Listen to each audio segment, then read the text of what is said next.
All right, guys, we in Canada with it, baby. We are locked in for UFC 315, JDM versus Belal Muhammad. And guys, we will be going through the whole card and letting you guys know where am I leaning to with my bets and predictions. And guys, I'm here to bring you guys in and out of here. I'm not going to make an hour video and talk your heads off. I'm going to go ahead and let you guys know the best spots that I'm looking at for the UFC 315 fight card, JDM versus Belal Muhammad. You go ahead and look at it. This is going to be a card that we breeze through and we get 100% win rate on this card. But guys, I'm not going to over talk your head off. Let's go ahead and start off with the first fight of the night. And guys, within the first fights of the night, it's been the underdogs cashing in. We had Jocelyn Edwards coming in and cashing in, and then we had Juliana Miller coming in and cashing in.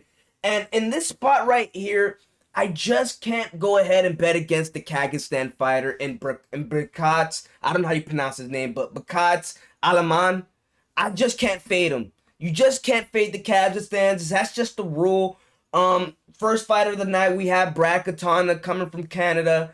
Looking to go ahead and get this win. You go ahead and look at these two dudes' fight history. Umar Nurmagomedov was the only kryptonite of this Kazakhstan fighter in Brikats. And then you go ahead and look at the history of Brad Katana coming off a recent loss to Gene Masumoto.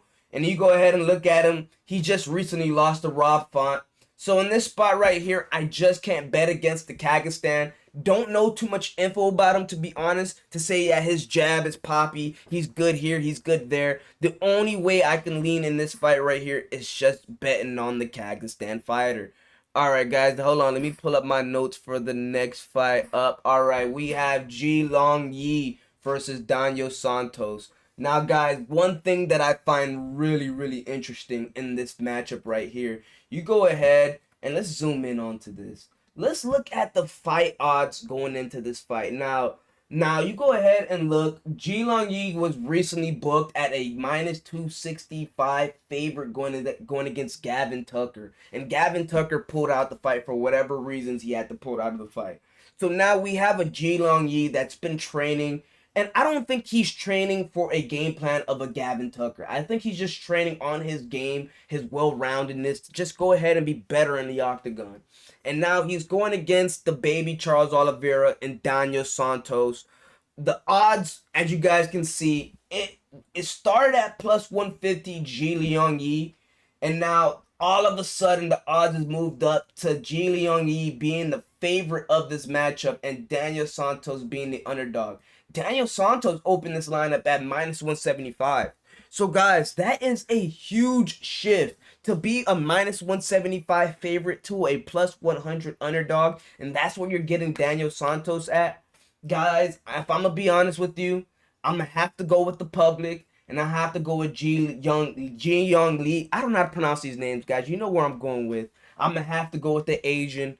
My rule with the Asians has been fade the Asians at all times.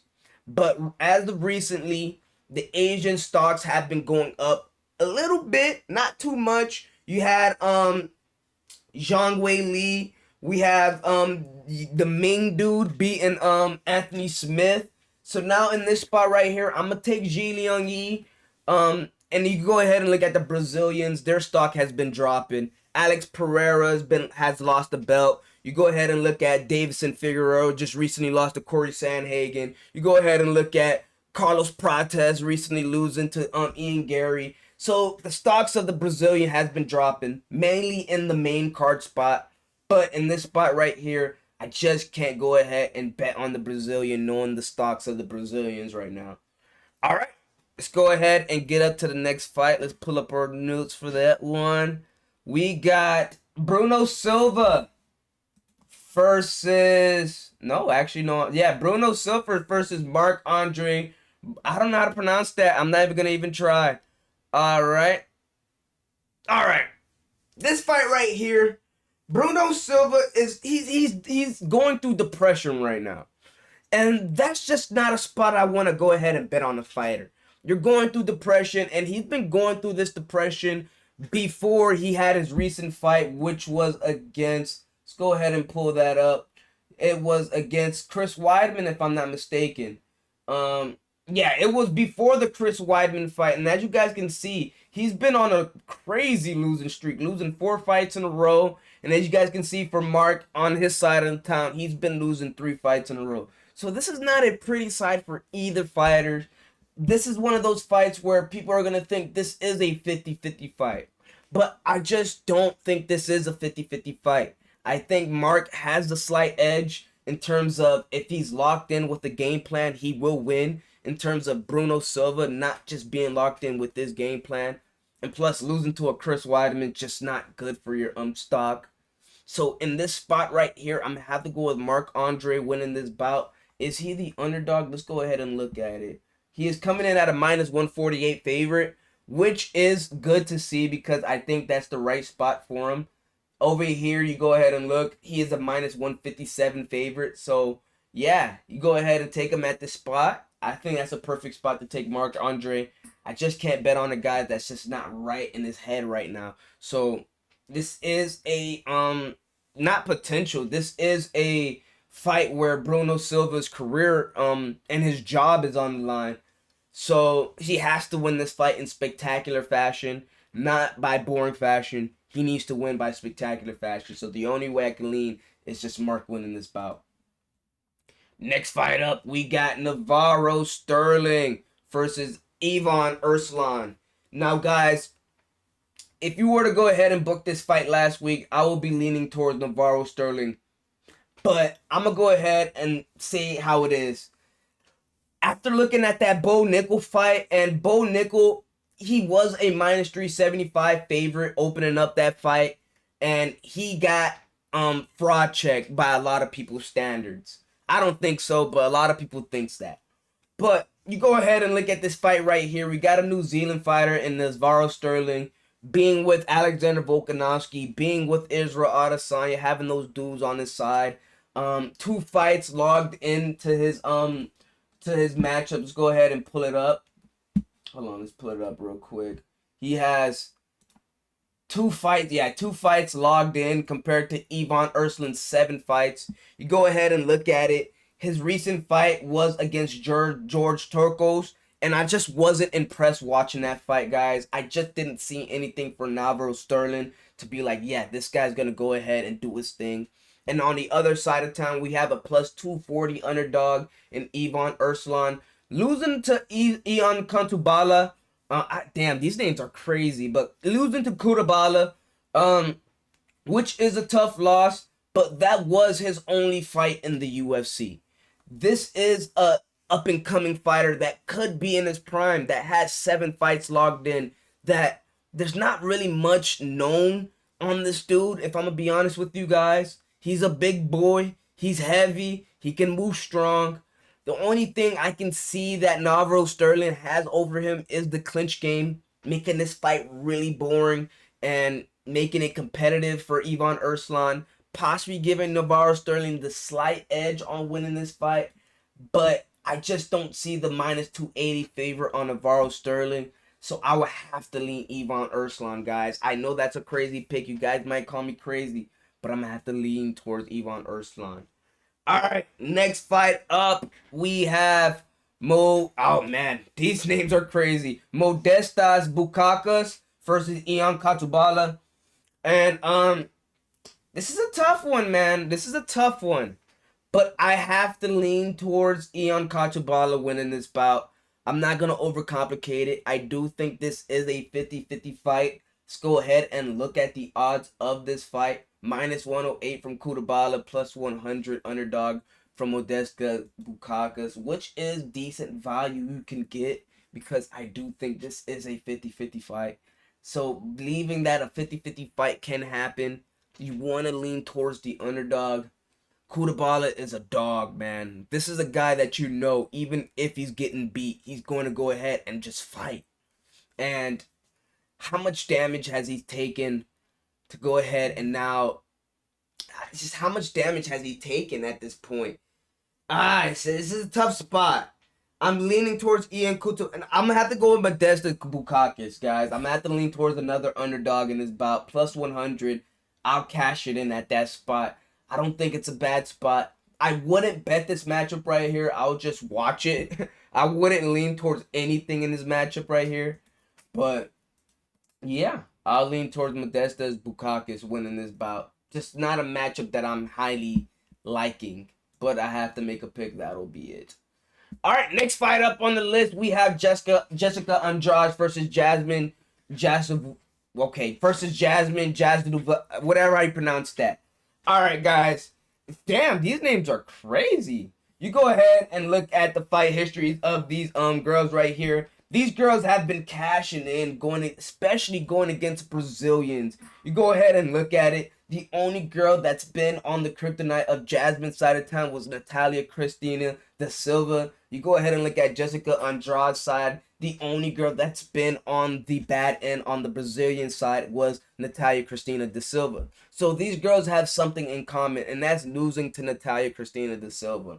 But the only thing I can look at this fight and being scared of about this fight is I'm looking at a 36-year-old Jasmine, and I'm just not at a spot where I think Jasmine is just.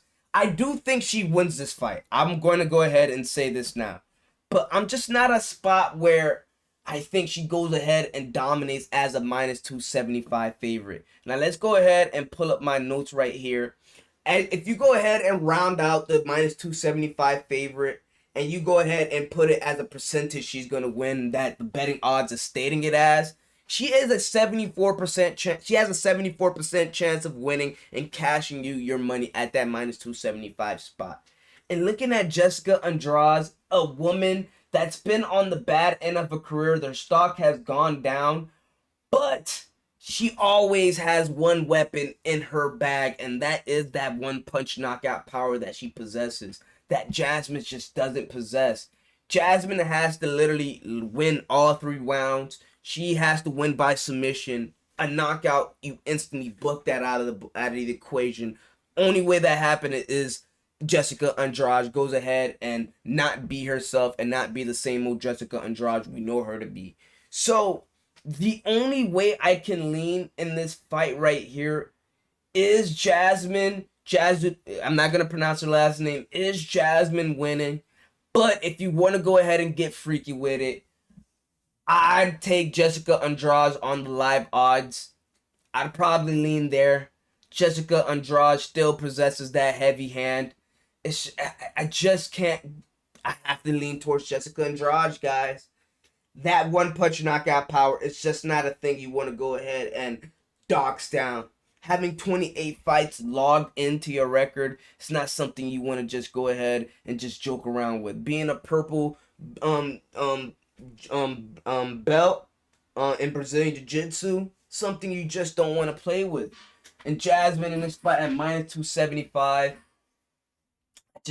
I lean towards Jessica Andrade, guys. Call me crazy. I lean towards Jessica Andrade. All right. We have Mike Malott versus Charles Radke. 2 names that I can actually pronounce. Wow. That's crazy. But let's go ahead and pull up the fight log for these 2 gentlemen right here. You go ahead and look at Mike Malott and you look at Charlie Radke. I think this is another 50-50 fight. This is like an Ian Kutabala versus Bukakis fight right here. This is one of those fights that I'm also looking at. And Mike Malott, he's fighting in Canada, something that he's used to doing. You go ahead and look at the fight log. Losing to Neil Magny was crazy. Losing in Canada at the crib to Neil Magny wasn't a good look. Beating Trevin Giles. You go ahead and look at the record for Trevin Giles. He is on the back end of his career, obviously. Losing 3 fights in a row. 1 fight, he's probably gone from the UFC. Look at Charlie Radke. Losing to Carlos Prates was his only kryptonite. So a lot of people are thinking, how the heck is this dude as an underdog? This dude right here has been balling. His most recent win came from a dude that just lost 4 fights in a row. So that's not a good look. So you can look at it as an 0-2 recent record from Charlie Radke. In the spot right here where Mike Malott is at the crib, and you know Mike Malott, he doesn't want to lose at the crib. He'll lose in Vegas. He'll lose there. But at the crib in Canada, I just can't fade Mike Malott at that minus 190 spot. I do think this fight is going to be a competitive fight. I do think this fight does go to the judges. and I lean towards Mike Malott getting this win right here. All right, next fight up, we got Benoit Saint Denis versus let's go ahead and put it up. Versus a jobber. I know that much. Benoit Saint Denis versus a jobber. What was that fight at? All right, here. All right, let's pull it up right here. All right, you go ahead and look at the fight odds. Let's go ahead and look at Benoit Saint Denis right here. He was supposed to recently fight Joel Alvarez, and that line opened up to Benoit Saint Denis being a minus 170 favorite. And then that fight got canceled. Joel Alvarez canceled from that fight from due to injury. And now you go ahead and look at the odds right now for that fight. Let's go ahead and pull it up. Benoit, why can't I see that? Why can't I find it? All right, Benoit Saint Denis versus Kyle. I'm not gonna even pronounce it. You go ahead and look at it now. The odds has risen to Benoit Saint Denis being a minus 1,000 favorite. That's crazy, guys. Minus 1,000. We're in a spot where we have a 35-year-old Kyle. I've never heard of this dude before, so the unknown is still there for me personally. But we have a 35-year-old southpaw, 5'10", 70-inch reach, weighing 155. About the same size as Benoit Saint Denis that I felt like the UFC felt like it was right to match up with. 0-2 into the UFC. We have a dude that he knows he has to fight with all his will, going against a dude in Benoit Saint Denis that's coming off 2 knockout losses to Dustin Poirier and Renato Moicano. So, and Renato Moicano got beat in like what, a minute into the Islam Makhachev fight. So it makes you think, how good is this Benoit Saint Denis guy is, and who is this Kyle Prolekit guy for him to go ahead and beat Benoit Saint Denis at this minus 1,000 spot. This fight right here, I obviously betting Benoit Saint Denis at that spot. You don't make value. You just don't make a cent from it. But I mean, see, I'll wait till the live odds come. And if the live odds show me something, if Benoit Saint Denis moves down to a minus 200, that can be the only spot where I can take a Benoit Saint Denis. But for him to go down that low, the odds have to shift tremendously towards Kyle's side of town. So this is a tough spot, but not to overcomplicate it, I'll go with Benoit Saint Denis just to be on the safe side. He needs this matchup. He needs this fight. I'll take Benoit Saint Denis. I can't overcomplicate it, guys. You see, I'm trying to lean towards Kyle, but I just don't know him. The unknown is just so much there. I don't want to just bet on anybody that I don't know and never heard of. So I'll lean towards Benoit Saint Denis. Just wouldn't bet on it though. All right, next fight up, we have Valentina Shevchenko versus I said Valentina Shevchenko. Alexa Grasso versus Natalia Cristina da Silva. And guys, I'll lean towards Natalia Cristina da Silva winning this bout. She's been grinding. She's been working. Alexa Grasso, I'm not gonna act like she hasn't been grinding or working. She got through 3 fights with Valentina Shevchenko. You go ahead and look. A lot of people is actually putting money on Natalia Cristina da Silva, which I think is the right move to go with. She's just good. The only spot I can see Natalia Cristina da Silva losing at is the gas tank aspect of things. Her gas tank isn't the best gas tank. Her striking is good. She can put it together. But the gas tank is what it is for me. This is a 3-round bout. 5 rounds, I will probably fade Natalia Cristina da Silva just because of that. But in this bout right here, I'll lean toward Natalia Cristina da Silva winning. Don't overcomplicate it. You just got to make it simple with it. All right, next fight up, we got Jose Aldo versus Amien Zabi. Now you guys go ahead and look at this bout right here. We have 2 veterans going at it against each other. But when you really look at it, it's one veteran going against a prospect that just happens to be older, the way I'm looking at it. Because Amien Zabi, he's at the crib, and it's a reason why he is the final Canadian closing the card against Jose Aldo. I believe the UFC believes in Amien Zabi, and you're getting him at a plus 186 spot. I don't see why not. Jose Aldo, I'm not going to go ahead and diminish what he's done. He's great. But you go ahead and look at the fight log. He's coming off a loss to Mario Bautista. I just only see a back-to-back loss coming into the Canadian. Guys, the Canadians aren't the best fighters in my opinion. Charles Jordan is probably the best Canadian in my opinion that you guys have. But having an up-and-coming dude that a lot of people don't really know about in Amin Zabit, I'm going to have to lean towards his way, winning the bout at the plus 186 spot, beating Jose Aldo. I just can't lean towards Aldo, guys. I just can't. I'm sorry. I know you guys are probably hating me for it. We have next fight up, Valentina Shevchenko versus Manon Fiorot. And guys, we have a fired up Valentina Shevchenko. And we have a fired up Manon Fiorot. Valentina Shevchenko and Manon Fiorot, they were talking about whoever loses this fight has to retire. And I don't believe this happens, but it kind of brings the extra the extra competitiveness in this fight, that this fight can go and be a 5-round bout, or this fight can just simply be a bout where someone gets knocked out. But one thing I know, these two girls are going to really scrap. And in a rough rider fight, I'm going to have to lean towards Valentina Shevchenko. Guys, let's go ahead. Let me pull up my notes real quick. Hold on.